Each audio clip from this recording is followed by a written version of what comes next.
Morning, dolphins. Guys, I just spent 12 days in the van, sleeping very comfortable, I might say. But the one thing that did annoy me was the ceiling of the van. I hadn't finished lining it, purely because I wasn't sure where to put the lights yet, because I hadn't been away for such a extended stay. So I've worked all that out now. So I thought I'd give you guys a few tips on how to go about this process. So what I did was I simply went to Bunnings and I bought a what you call a mattress protector. Okay, so this is it here. Just a clear sheet of plastic, which I then stapled up to these battens, which I've already pre-installed, which were just screwed and glued up to the existing, which I straightened with obviously a level and string lines. Okay, so by putting the plastic directly up there, I then got a black texture, and scribed the outline of the roof lining. Then when I pulled the plastic off, I've copied it down here onto my plywood, which I can now cut out, as you can see.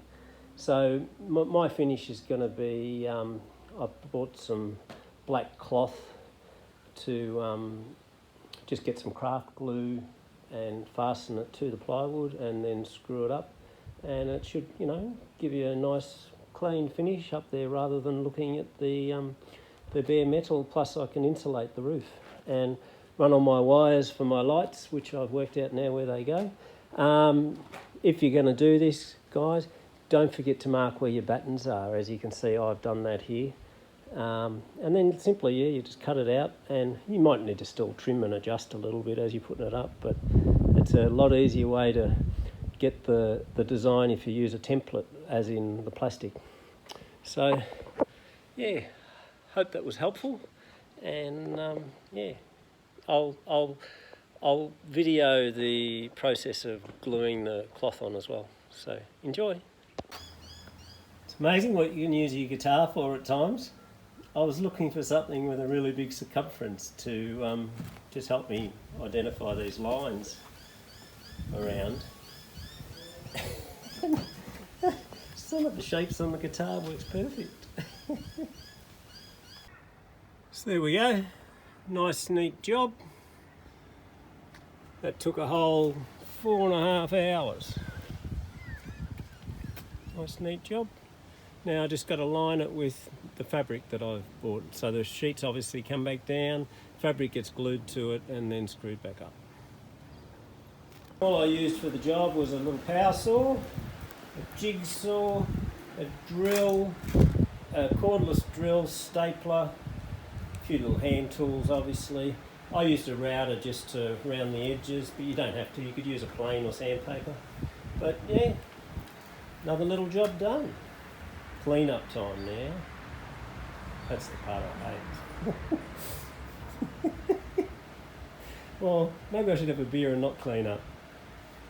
We'll see. So now that I got the plywood all fitted, I've removed it again. I've bought some black fabric and I've used some just self-adhesive craft glue, and I've glued some black fabric over the plywood, and now I'm just sort of, as you can see here, stapling the edges around just like an upholsterer would. Not such a hard job.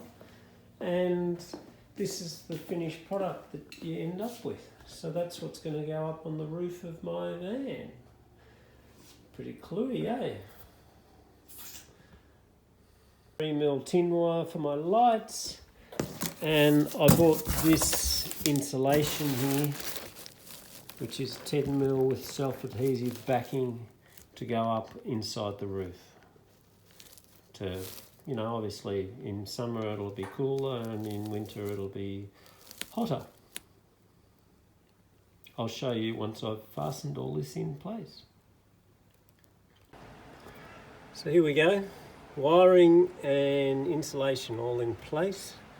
bought the proper automotive insulation just off eBay, 10mm stuff, self-adhesive, $100 for. I've got enough for the sides as well.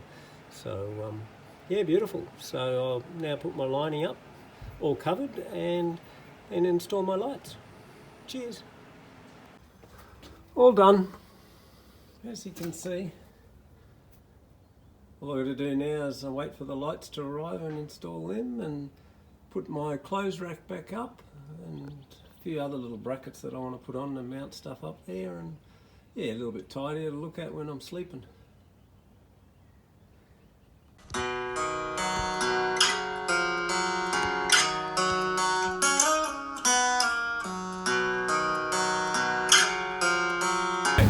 This is Lily and I at the Jumping Big Bar on the inside, and Lily reckons that she should subscribe